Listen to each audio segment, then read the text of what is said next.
Stars, cars, guitars. Where's Tone? Don't worry about Tone, we've sorted all that out, Jim. Look, it's the Royal Oak. This pub's been all over YouTube. It's been all over the TV. This belongs to that bloke. Yeah, okay. So I thought we'd go, I shouldn't think he'd be here, but we'd go in and have some lunch with Tone. Right, okay. And he's late though, is he? He's always late. I think he's already in there. Let's go and is see. He? Okay, yeah, all right. I'll go with that. Yeah. Okay, you got it. I had no signal on my phone. So Come on in. After you. See? Beautiful, look at it. What a fantastic pub. And now, a very, very quick edit. Welcome back to Stars, Cars, Guitars with me, Alex Dyke, rock and roll legend Jim Cregan. Hi, glad to be back. And the one and only singing sensation, Tony Hadley. Hi. Oh, hang on a minute. Yeah. Hang on a minute. How did this go so wrong? I don't know, it's gone very wrong for me because I only accepted this job on the basis that I'd be meeting Tony Hadley. Yeah, well, he said he would like to come, but as it was you, he didn't think he'd bother. Yeah. James, thanks for doing this, because you know you're our filling guy. So I'm in the sandwich. I should point out that we're in my pub. I do have the power of ejection over the guests. So the well, we've been very reserves. How do they put it? The management reserves the right to refuse admission. The thing about famous people, well-known people buying pubs, is when we were kids, it was your ex-Division 1 football players, your Charlie Georges. They would buy a pub, and it would all go wrong. Oh, they always go wrong. Yes, yes. I know what you mean. It used to be footballers, boxers, occasionally. Not really people off the telly or politicians or anything like that. It was usually sports people. And most of them do go wrong because running a pub is very difficult. And that's why we've got a man called Yorkshire Chris to do it. Here comes Yorkshire Chris now, so just be careful what you say. Yeah, behave yourself. There's Yorkshire Chris. Well, cheers, guys. Yes, Yeah, cheers. cheers. Thank you. Very nice to have you. Thank you very much for having us at your pub. Stars, cars, guitars. Subscribe. Find us on Facebook, Twitter, and starscarsguitars.co.uk. You've done so much on TV. Everybody knows your name and your mates as well. Who do you think is your most famous fan? Who's come up to you at an event or maybe sent you an email to say, look, I watch you, and you think, wow, well, I really, really admire you. I'd like to be in your orbit. It's not the Queen, is it? It's the Not Queen. the Queen. Not the No, Queen. Okay. Not that I know of, anyway. Let's work backwards from there. Trump? Somewhere between Jim Cregan and the Queen. I think my best moment, it was quite early in the Top Gear days, so we're going back a bit now because we've been doing this a long time. I remember we had Stephen Fry on as a guest, who I'd met a few times casually at some event, and I like Stephen Fry. He's an interesting bloke, but we were doing the bit. He was there as the guest, as the star in the reasonably priced car, but we were doing our news bit that we used to do with the sofa and stuff, talking rubbish about cars. And he was standing just sort of out of shot in the audience, and he laughed at one of my jokes. And I remember thinking, that is actually the real Stephen Fry, and he just laughed at something I said that I just thought of. Very cool. And I thought I should stop now because It's not getting any better. Because I've peaked, and I think actually I had peaked. That was it. And what about That's a lovely story. when you go on YouTube now, which I'm sure you do, and you see three guys reviewing cars, three guys going on a road trip, do you think we invented the wheel?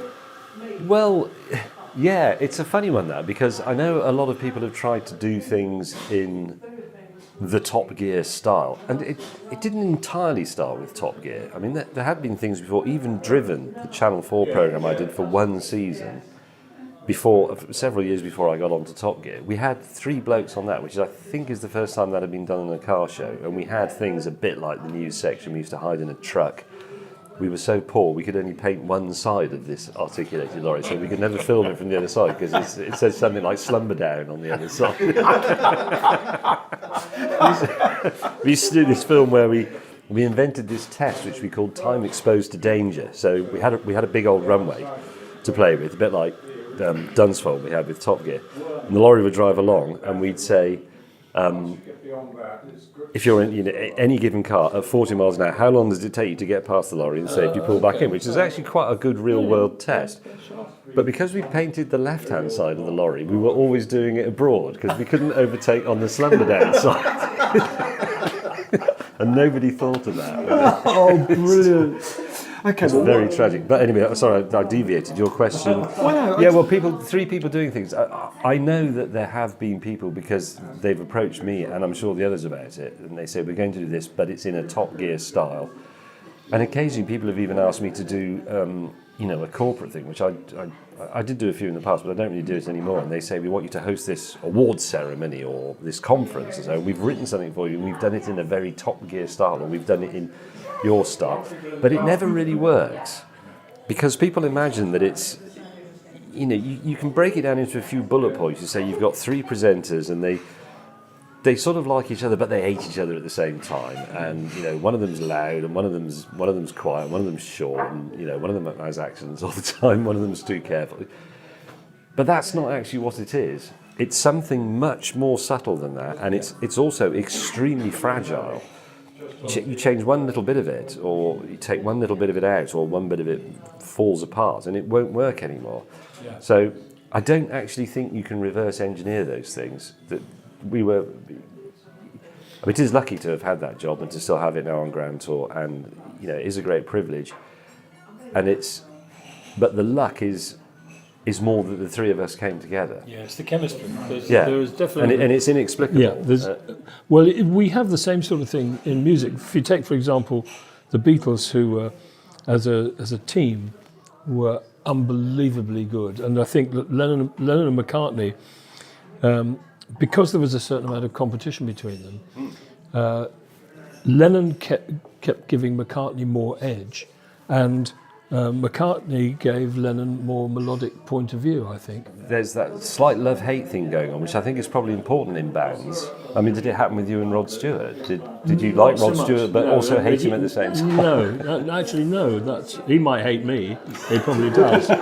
But I did meet him once, and he struck me as being very nice and rather shy, actually. He can be shy, but he's very good fun, and he's he's a very nice guy. I mean, he and I are thick as thieves. Have been for more than 40 years.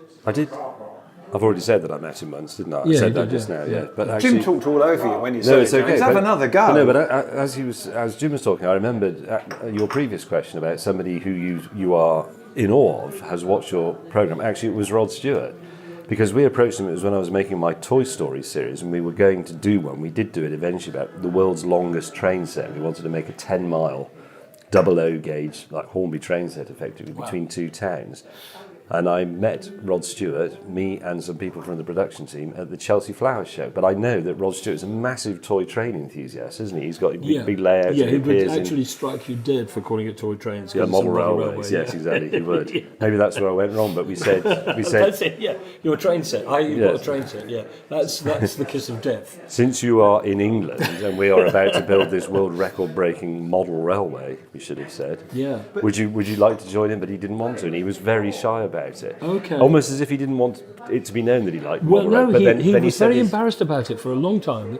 But then they put him on the cover of that big American. Yeah, and put he him said on it was Railway Modeler. Yeah, it was the best moment of his life, wasn't it? He said he was more proud of that than being on the front cover of Rolling Stone. Yeah. He was that meant more to him, and he has moved at huge expense because he now lives in England. He's moved the layout from the attic of his house in Beverly Hills to a building that he had constructed especially to take the model railway, and it's about 65 feet long and about 35 feet wide, the room, and it's full. I mean, there's room to stand in the middle to look at it, but the work he's done, if CGI didn't exist and still when they made movies, they had to have models of places, Rod is good enough to be one of those guys. Wow, really? You can get in and focus, and you'll see there's a backyard, and there'll be some tyres in it, and a lawnmower, and a dustbin tipped over, and some rubbish falling out of it. And you look at the house; it's got an air conditioning unit, and there'll be a little streak of rust going down the wall. I mean, the detail that he's into, and he absolutely loves it. He did. I talked to Pete Waterman once about this, who's also a big model train fan, and he does things in O gauge. Oh, even so smaller, the yeah. big no, that's the bigger, bigger is it? one. N Okay. gauge is the smaller one. Okay. I'm revealing that I know too much about it. Anyway, he's got similar sort of thing. This massive room with this, it will never be finished like layout project. But he told me two interesting things. One was that he said quite a lot of people in the rock and roll world are actually really into model trains. Right. And he says when you hear those stories that Rod Stewart went to a hotel and threw the television out the window, it wasn't because he was drunk or angry, he was just making space so he could have a goods out. But the other one is he had... That's a lovely story. He had a whole load of blokes. Some of them were volunteers, but I think some of them were like professional model makers who would come in and work on this big layout when he was too busy producing records or whatever he was doing. Right. And I was thinking that's a sign that you've made it, because you know if you do quite well in life and you've got a bit of spare cash, you might first you maybe get a cleaner to look after your house. You might get somebody in to cook for you once a week, and if you're really flush, you might get a driver. I know people who've got drivers, but if you're at the point where you've got someone to build your trains for you, you've made it, haven't you? Is this the longest conversation you've ever had in your life where no one really has mentioned cars yet? I want to mention cars. We haven't mentioned ruin cars. Yes. Yeah, can I ask you? It'll ruin it. He doesn't want to talk about it. Well, I mean, I have to talk about guitars. Maybe I you'll talk won't about know the answer, but no, it's when you've been driving some of these beautiful cars. Has there been a speed at which you go, that's really enough now? I will not go any faster. on public roads. No, I'm talking about when you're on the track or when you're doing. And is it always you driving when you know? Do you have other people drive? It's a rude question, I know, but do you have sometimes other people go around question? We don't have other people driving the difficult bits for us. We've had other people driving the cars for the pretty shots. Okay. Just to save time because we're off doing the bit with the map or whatever. Yeah. But no, if we're going around a track, or I did that thing where I maxed the Bugatti Veyron, that's me all the time. But that did feel. I mean, it felt perfectly safe because it's a perfectly safe, well-developed car, but this is going to sound fatuous, but 250 feels a lot faster than 205. Yeah. Things are going past very quickly. And it's So because I didn't know I didn't know you'd driven that fast. yeah. Well, I mean that's in a straight line on the test track. You come off the banking and give it the beans, and then hold it there until it goes bing bong. You are now doing 253 miles an hour. God. It doesn't actually say that, but it should do. I went when I was playing with Katie Melliwer. We had some contact with the Jaguar development people, and they took us onto the development track there, somewhere in Coventry around there, and with a big long banked corner, and I mean I quite like going fast, but I'm not necessarily as courageous as you in this matter. So anyway, I'm in the car with this guy, and we go into the corner, and we're doing about 150, which is still pretty fast to me. It is pretty fast, yeah. And the car is slightly sort of, it hits a little bump and it sort of does a little skip, slightly yeah. sideways, right? And anyway, he's running on, and he just sort of turns to me like this. So Jim says, "What did you actually do in the Katie Melliwer band?" I was saying, "Keep your eyes on the road." Yeah. Look. What are you doing? Don't look at me. What's the matter with you? Yeah, both hands on the wheel. I don't like being. Well, it depends. I mean, I've been driven around racetracks. I don't really do very much of that racetrack stuff. But when I've been driven around by people, there are some people I instinctively trust, and I know it's going to be okay, and I'm perfectly relaxed. But other people you get in the car with, and you think, I'm not entirely sure you know what you're doing, and that's really. And that's really it's in my disconcerting. life. It's my life too, pal. You know, maybe you had a particularly bad day. What Your about? wife just left you. Okay, you've asked him a car question. Now let's leave cars. Apart from one question I've got. Okay. What was your first car? Oh, it was a 1.6L Vauxhall Cavalier. I've talked about this many times. Right? It was the L. All right, what was your second car? It was another one. It was another 1.6L. But the L had no clock, which is the thing I remember about it most distinctly. It had no clock because if you hadn't worked hard enough, you didn't need to know what the time was or something. I don't know. If you had the GL, it did have a clock. Well, I didn't have a clock. It didn't have a rev counter either. It had sort of this mocking circle of blanked off plastic that just said failure on it. They might as well have written failure. It felt it. Oh But I mean, it wasn't new. Obviously, it was the second-hand thing. My dad found it for me. It was an ex-sales rep car. We don't really call them sales reps anymore, but those people who used to troll all over the country. They'd always have a hanger in the back with a spare jacket on. So this car, it was only actually about... It wasn't quite 3 years old yet, but it had already done 98,000 miles. They used to get rid of them at 100,000 miles. Yeah. So it was well used. And I mean, I'm talking about a 70s car, so a late 70s car. 100,000 miles was a lot. Then it's not that big a deal on a modern car. No. So it was sort of tired, and one of the doors was dented, and it was yellow, and it had gone a bit matte. But I was sort of. Hey, your first car, it's great. Well, the thing is, the first time you get a car, escape, isn't it? Yeah, it doesn't matter what it is. The fact that it's a car is what's exciting. Yeah. That's why I like really. I do have an immense fondness for very small, simple cars. Little hatchbacks and things, because the gulf between a Lamborghini or whatever and a hatchback is massive, but it's not as big as the one between a hatchback and no car at all. That's the thing. So a car is such a fantastic thing. It's such a great privilege as well, being able to drive a car. I think that if you approach it with the right mindset, you can get a huge amount of pleasure out of a very simple, basic car. They're more cheerful somehow. Because Sarah, my other half, she's got a Fiat Panda. And she always says, I don't want anything else. I don't want a bigger car. I don't want a Land Rover. Or even though she's always humping pot plants around and things. And she says, and I think she might be onto something, that if you buy a big, I know you've got one, but I've just remembered. But if you buy a big SUV, especially if you're not in the countryside so much, but if you're in a place like London, a big city, your big SUV actually says you're now scared of death and you want to protect yourself, and that's a problem of aging. But if you buy a small, they're not actually more dangerous, but they're perceived to be less safe, simple little hatchback, it actually makes you younger. It keeps you youthful. Okay. And I think that's quite an interesting idea. I just bought a silly car for the last summer for mucking about in. I bought a little Mercedes SLK. Yes. And every time I was saying this to Alex the other day, every time I take the roof back, I'm on a holiday. I know what you mean. It's brilliant, absolutely brilliant. We've discussed this before on the telly. The point about convertibles is the fact that the roof comes off, especially in a country like England, where we really grasp at these opportunities, unlike, say, the south of France, where it's just too hot to have a convertible. But because the pleasure of that trumps everything else about the car. So it being a convertible, it doesn't really matter what the car is. The fact that the roof has come off and you're driving along outside is what matters.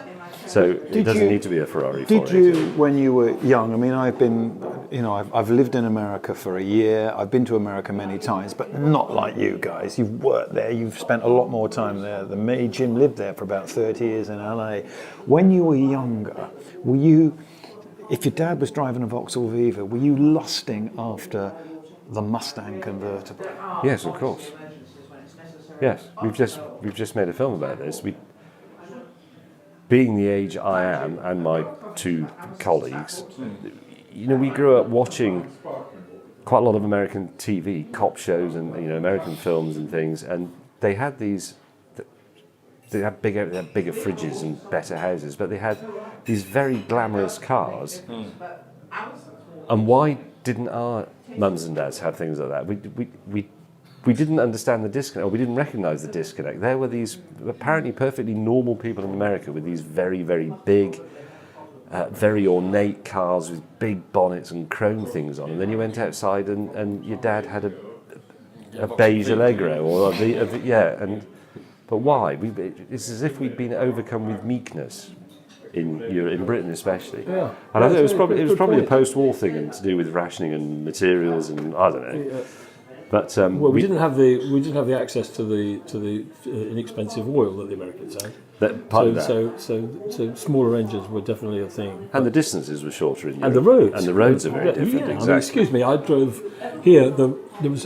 There was a road I drove to your beautiful pub. I came down, and it was narrower than a cycle lane in London. Oh yeah, there's a lot of those around. Yeah, I mean the hedges tight either side. I mean it's beautiful. I mean it's a beautiful, beautiful run. I mean, I really enjoyed it. Is that the one over the top of the hills? Oh, it's Yeah. so beautiful. I wanted to stop Lovely. and get out and have a look, but I was running a bit late. So you get very good at reversing if you live around here, because you can Reversing up a hill around a blind corner. yeah, you have to do it for sometimes up to 3 or 4 miles at a time if there's a tractor.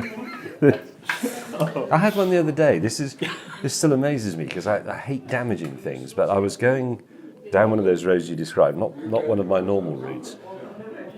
And I went down and there was a car in front of me, something quite small like a Nissan Micra, and it was stopped. And I thought, oh, what's going on? And then I realised there was a tractor coming the other way with one of those, a big tractor, not like a little Massey Ferguson, proper big-ass tractor with those big trailers, 20 feet tall with hay bales. And it was a narrow bit, and the tractor was trying to get around, and it had big wheels on the front and the back, and fantastic articulation of the axles. And he was getting this tractor up on the bank, and the axles were like this, and I thought that's brilliant, but the trailer can't do that, and it's going to fall over. And I thought the Micra was going to try and get through, and there was this old dear in it. She was obviously a bit nervous about it, but she sort of threaded it through, and she thought that's great. And I could see the farmer bloke going. And I was in my Tesla, which is a stupidly wide car because it's American. So I thought, I'm going to have a go for it. So I threaded it, and I got it past the tractor, and I was going past the trailer, and I folded the mirror in. It was so close. So here's the rear wheel arch thing. Steel. Nasty sort of rusty steel, horrible, unforgiving thing around the wheel. I actually had to fold the mirror in as the mirror went past, and then fold it out again to see how I was doing, and I was sneaking forward. And the rear wheel arch of my car got to his rear wheel arch, and I didn't touch it. There's no mark on the car, but you couldn't see light between the two things. So there was, not even a fag paper. So there was this strange. I mean, if somebody can analyse that gap, it was the smallest gap known to man. And did the driver look down and say, "It's James May"? No, I don't. He's so far up in the air. It's a huge tractor. Jim was driving his Ferrari in London. He had bought a very nice red Ferrari back in the 80s. And tell him the story about the taxi driver. Oh, yeah. So it's a similar thing where there's a little tiny street along beside the hard, when they started the Hard Rock, just there by Hyde Park Corner.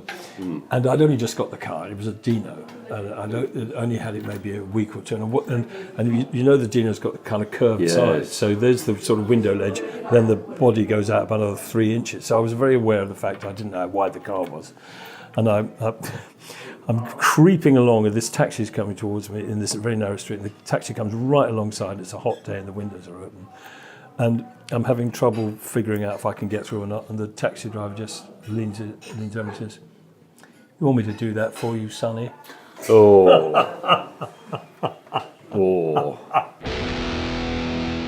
Oh, God, I just got cramp. Sorry. Again, I've been doing, I don't know if this may not be interesting, I've been doing a lot of cycling recently, which has done me a world of good. Do you want to just slip your jeans off on our massage? No, it's fine. Oi, But it's just that Would you like to? occasionally I get these banging cramps in one leg or the other, right down the full length. I'm sure. And now you're worried that, oh my God, they're going to use this as a teaser at the beginning of the. This is going to be when I go to YouTube and I put it on, it's going to be my cramp. Actually, Well, you can put it on if you like, but I get the same thing. do you? Yeah, Somebody all will then- down the inside of the leg, there, right down to the knee. Yeah. It's- Old people, eh? Yeah, yeah. But it hurts like hell. hurts like but it's hell, only yeah. for about 3 or 4 seconds, then it's gone. You ever get woken up with the lump in the calf Yes. in the middle of the night? Yeah, screaming, and jumping out of bed and trying to walk around, hobbling to try and get rid of it. Yeah. It's cramp talk. Cramps up. But have you ever had, now this is something that some people get, some people are baffled by it. Have you ever had chin cramp? Which is you get cramp sort of there. Yes, but only for a moment, for about 30 seconds, and it just disappears. But it completely distorts your face because you go, and you can't. And I get cramp in my hands if I do a lot of stuff with tools, like That's screwdriver. normal. I got cramp in my hands one time when I was playing. Yeah, so and the hand just I goes. think I was at that gig. It's there. You're going to say that every night, aren't you? Now I can feel it coming. If you get cramp, this may be really boring, I don't know, but if you get cramp in your leg, you stretch your leg and bend your toes. If you get cramp in your hand, you're supposed to do that. There's all these What supposed do you do with remedies. your But chin? if you got chin cramp, what do you do? What about when you're a kid and you'd have your packed lunch on the beach and then your mum would say to you, do not go in the water for 30 minutes? Yes. What was? Yeah. Don't go in the bath after eating as well. I don't know. What did you drown? No idea. My mother always used to say, "Don't go outside with wet hair" as well. That was, if you went outside with your hair wet, you would get consumption. Did anybody else? Yeah. Cover that one? Yes, sort of, yeah. And yeah, some of that. But I still won't go outside with wet hair now because No, I won't either. Because my mum would say that. And another one was watching TV in the day. That was completely banned. Oh, yeah. It wasn't on in the day, was it? Well, some holidays. Oh, Robinson Crusoe, Flashing God. Blade. Yes. The water margin. Mary Mungo and Midge. We're being old people. No, that's our audience, actually. Oh, let's okay. be honest. Let's keep going.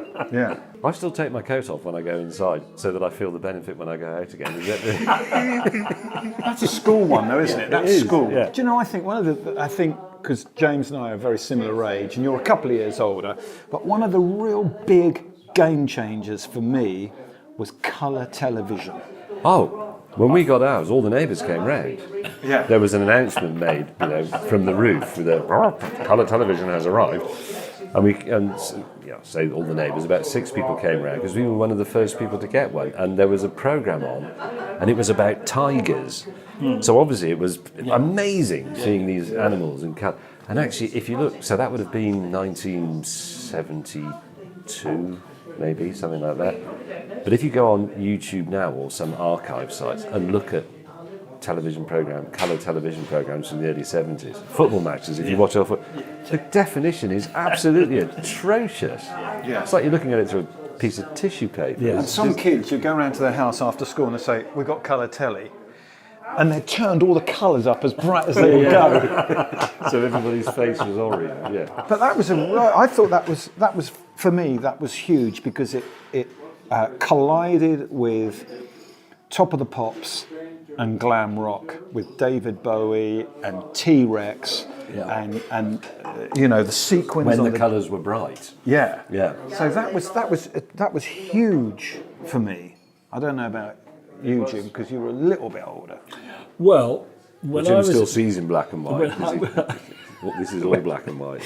Yeah. Television is one of those things. I'd like to be an old fart again for a moment, and I do try not to be. But I work with a lot of people who are Gen Z, so they're sort of 21, 22, and we often talk about all this stuff just because they're so amazed by it. And the two things that I always tell them, I'm not doing it to try and do that. Oh, you don't know how lucky you young people are, because that's a nonsense thing to say. But the two things that amaze them most is the idea that when I was a kid, something was on the telly, like a James Bond film, and if you didn't watch it, it was gone. Yeah. And there was no, we couldn't record it. Rewind, You couldn't, obviously it wasn't online or anything. Yeah. And so, obviously this still happens with things like big football matches, but back in the early 70s, especially around Christmas, if the BBC had got the most recent Bond film, the world went quiet. Because everybody had to go home and watch it, because if you didn't watch it, you'd missed it. Yeah, absolutely so. And the other thing that I go on to them about, and I do go on about this a lot, is I say when you're a student in the 80s, as I was, or any time before that, if you needed to look something up, first you had to get up. That was the tricky bit. Getting out of bed, You had to put some clothes on. You had to walk to the library, which was about a mile away.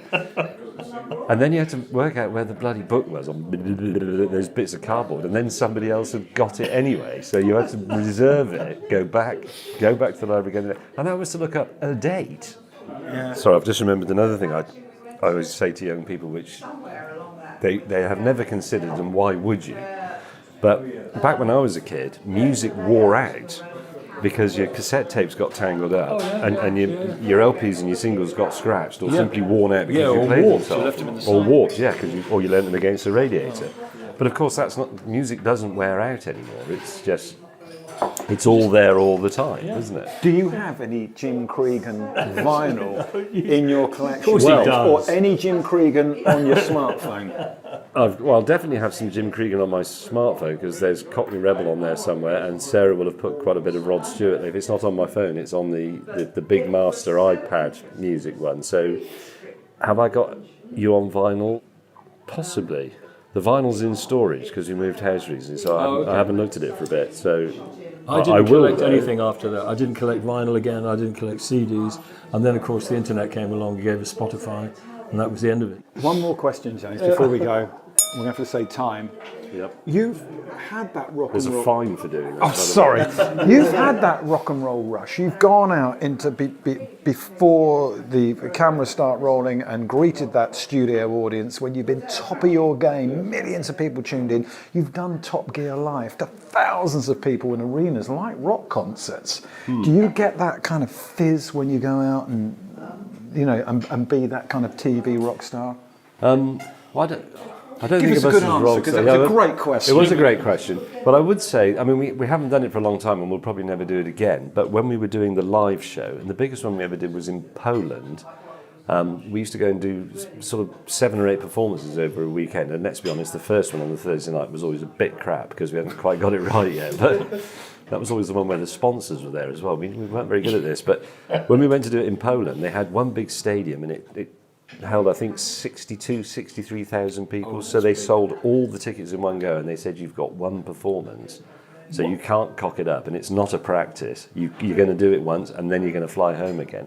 And I always loved doing the live thing. I never used to like playing live music because it was too difficult. I used to get stage fright because I was scared of cocking it up. But I'm reasonably confident of talking, which is all we had to do. And going out in front of a crowd, and especially when it was a one-off and the crowd was that big, like a big football stadium, it absolutely blew my mind. I loved it, and it's not an ego thing, and it's not sort of self-reassurance. It was just the thought that, for whatever reason, and it always baffled me, these people really like our slightly pony-assed show about cars and car football and things, and we're actually walking out and saying hello, and they're pleased to see us, and they've paid money to see us, but they're happy with the result, and it's a fantastic stimulus, and you will never get that stimulus doing it to a camera. No offence. No, that's absolutely true, and it's hard to explain because it's not about the ego. It's something about the exchange between the artist or performer and the crowd. It kind of feeds on itself. It builds and builds and builds. And so, especially with playing music, by the end of the evening, there's this you've created in this room this wonderful feeling of happiness, excitement, and joy. Yeah, and it's a deal, isn't it? Yeah, it's a deal. It's a two-way deal. We've got an arrangement with the audience, and only them, and everybody else is out of it. Just the people there. Only the people The there. arrangement is they get all the money. We buy the tickets and they get the money. If only it was about we the were quite money. good at getting rid of it. On those tours, we used to get rid of a lot of money on the tour, and I'm not talking about, going shopping or anything. Just, you know what I mean. I think we'll leave it there. Easy to do. Profitable, Very easy to do. We've had a ball doing this, so Yeah, it's great. I'd like to say thank you very much to James. thank you, And it's a That's beautiful pub. How did I do then? We'll let you know. We'll let you know. Thanks. Don't call us, we'll call you. Stars, cars, guitars. I wonder what Tone's doing now. Where's Tony? I missed him. Yeah. What's he like? He's all right. Is he all right? Yeah, he's all right. I mean, obviously he's one of the sounds of my teenage years. He's the nicest guy. He's he a really sweetheart. is. I've heard good things about him. I thought we I've heard good we things were not about allowed to be Richard serious at Hammond. that moment. Yeah, no, he is. He's a beauty. He's an absolute Is he? beauty. He's the most down-to-earth star that you could meet. He's got the looks, he's got the voice. People love him, but he's just such a lovely guy. He's so a kind. very regular guy. Yeah. You'd have loved him a lot What more than us a two. shame I didn't meet him. Yeah. Stars, Cars, Guitars was produced by Tom Stroud.